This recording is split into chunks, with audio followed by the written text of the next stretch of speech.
Here's a question that should send shivers down the spine of every Toronto Blue Jays fan watching right now. What happens when a sleeping giant wakes up with a $402 million checkbook and decides it's tired of watching from the sidelines?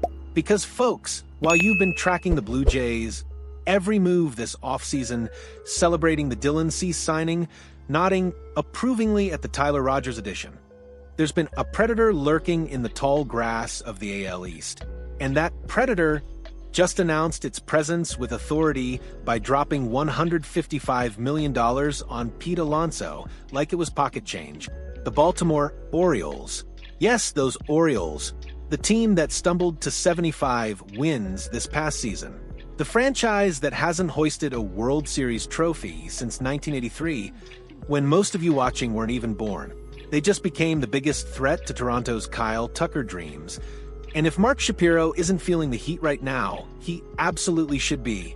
Let's rewind the tape for a second, because this Orioles transformation didn't happen overnight. It's been brewing like a perfect storm on the Chesapeake Bay. 2 years ago, Baltimore won 101 games. 101. They weren't just competitive.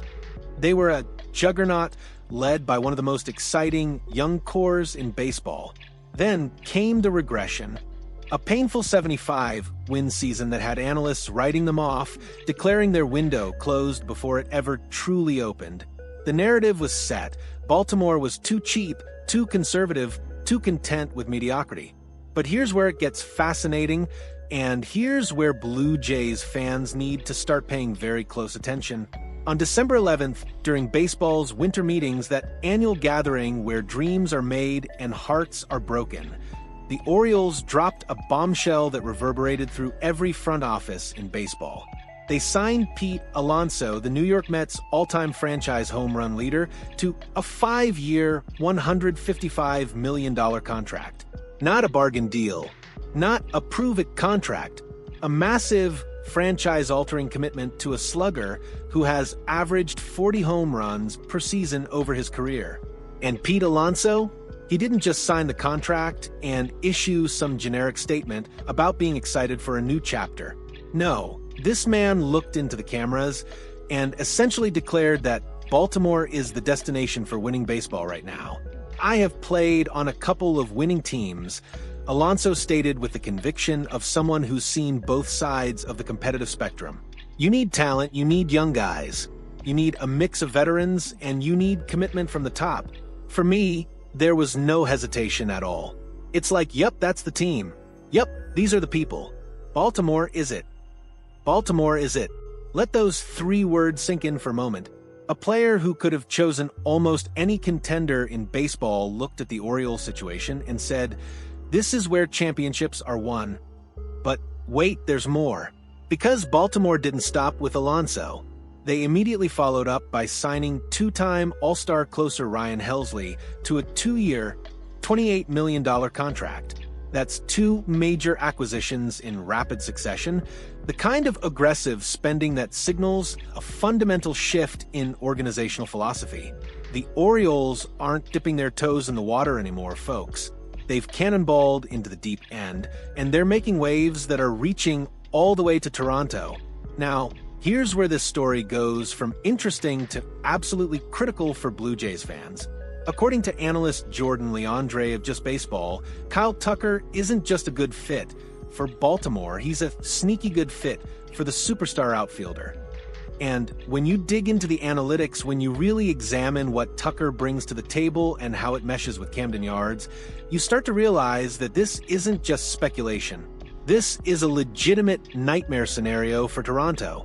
Let's talk about Tucker's batted ball profile, because this is where it gets technical, but absolutely crucial to understand. Tucker is a master at tailoring his swing to his home ballpark. It's one of the traits that separates elite hitters from merely good ones. In 2024, he ranked among the game's best in pull air rate, but he also maintained a 29.3% opposite field air rate. That versatility is rare and valuable. When he moved to the Cubs for his 1 season in Chicago, Tucker adjusted brilliantly. He dropped his opposite field air rate to 17.5% while maintaining his elite pull-side power. Why does this matter? because it shows adaptability, intelligence, and the kind of hitting IQ that translates anywhere. But here's the kicker that should have Blue Jays management sweating. Leandre's analysis indicates that Tucker's batted ball profile over his past 2 healthy seasons would have actually produced more home run production at Camden Yards than at his previous parks. Think about that for a second. We're not talking about a player who would need to adjust to Baltimore's dimensions. We're talking about a player whose natural swing path and approach would be enhanced by hitting in that ballpark 81 times per year. Leandre put it plainly, his batted ball profile wouldn't have lent itself to more home run production the last 2 years at Camden. However, his profile in his past 2 healthy seasons would have seen more home run production in Baltimore. Translation: Kyle Tucker at Camden Yards could be even more dangerous than Kyle Tucker anywhere else. And if you're the Orioles, with a lineup that Leandre already called one of the more lethal ones on paper after adding Alonso, the opportunity to elevate it to a whole new level by adding Tucker becomes almost irresistible. So, where does this leave Toronto?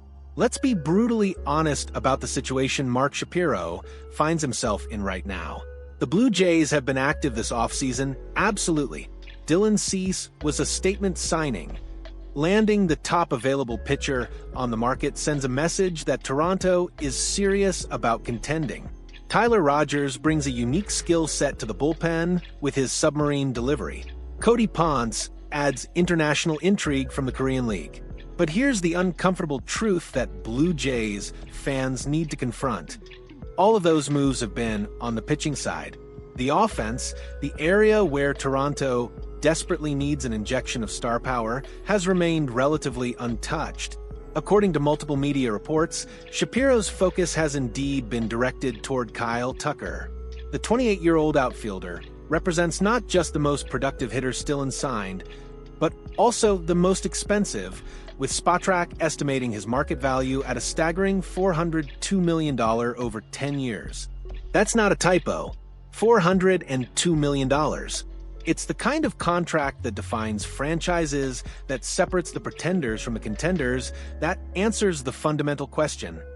Are you all in, or are you just hoping to get lucky? But while Toronto has been focusing, Baltimore has been acting. And in the high-stakes poker game of MLB free agency, action beats contemplation every single time. The Orioles have shown they're willing to spend. They've shown they can attract top-tier talent. And most importantly, they've shown that their window isn't closing. It's exploding wide open with the force of a supernova. Let's add some historical weight to this situation because it matters. The Orioles haven't won a World Series since 1983.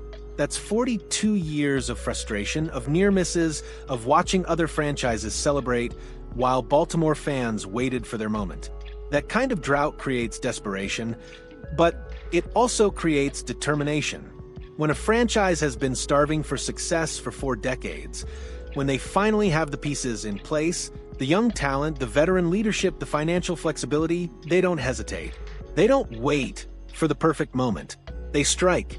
And right now, with Alonso signed, with Helsley in the bullpen, with one of the most talented young cores in baseball ready to compete, Baltimore is in striking position.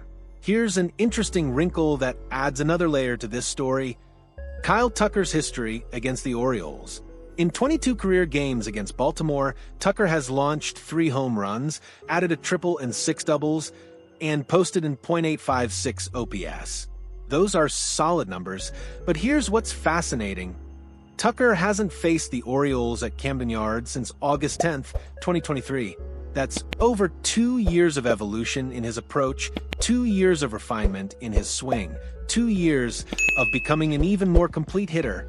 If Tucker signs with Baltimore, AL East pitchers won't just be facing him 19 times per year. They'll be facing the Camden Yards version of Kyle Tucker, potentially the most dangerous version of an already elite hitter. Let's zoom out for a moment and consider the broader implications, because if Baltimore lands Tucker, the entire landscape of the American League East shifts on its axis. The Yankees have Juan Soto. The Rays always find a way to compete. The Red Sox are rebuilding but dangerous. And now, potentially the Orioles would have Alonso, Tucker, and a core of young stars like Adley Rutschman and Gunnar Henderson. Where does that leave Toronto? Still competitive, certainly. Still talented, absolutely. But potentially on the outside, looking in at a division that just got exponentially more difficult. The Blue Jays have built their roster to contend, but contending and dominating are two very different things. And if Baltimore assembles the super team they're currently constructing, contending might not be enough. Now, some of you might be thinking, wait, can Baltimore actually afford to add Tucker after signing Alonso and Helsley? It's a fair question, and it deserves a serious answer. The Orioles have been notoriously conservative with spending in recent years, but that conservatism wasn't about inability, it was about timing. They were building through their farm system, developing young talent, waiting for the right moment to supplement that core with expensive veteran additions. That moment is now. The young players are ready. The window is open, and ownership has apparently given the green light to spend. A $402 million commitment to Tucker would be massive, yes. But when you're the Orioles, when you haven't won a championship in over 4 decades, when you have a legitimate chance to build a dynasty around a core of players all entering their prime simultaneously, that's when you make the massive commitment. Here's what should terrify Blue Jays management. Every day that passes without signing Tucker is a day that Baltimore gets closer to making their move. Free agency isn't a patient game. It's not about waiting for the perfect moment or hoping the price comes down. It's about recognizing opportunity and seizing it before someone else does. Mark Shapiro has been methodical this offseason, and there's value in that approach. But methodical can quickly become passive, and passive can quickly become too late. The Orioles have shown their hand. They're all in. They're aggressive. They're building something special. If Toronto wants Tucker, if they genuinely believe he's the piece that elevates them from contender to champion, then the time for contemplation is over. The time for action is now. So we return to where we started with a question that every Blue Jays fan needs to be asking right now.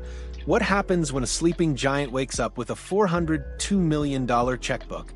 The answer might be that Toronto watches their primary offseason target sign with a division rival.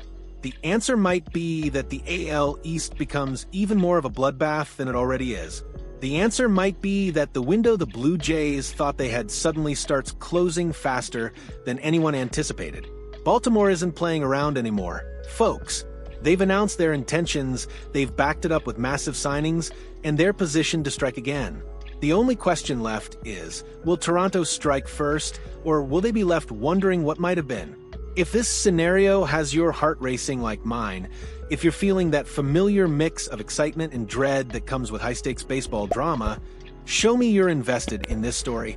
Hit that like button, drop your thoughts in the comments about whether the Blue Jays can actually land Tucker or if Baltimore is about to pull off the heist of the offseason, and make sure you're subscribed because the story is far from over.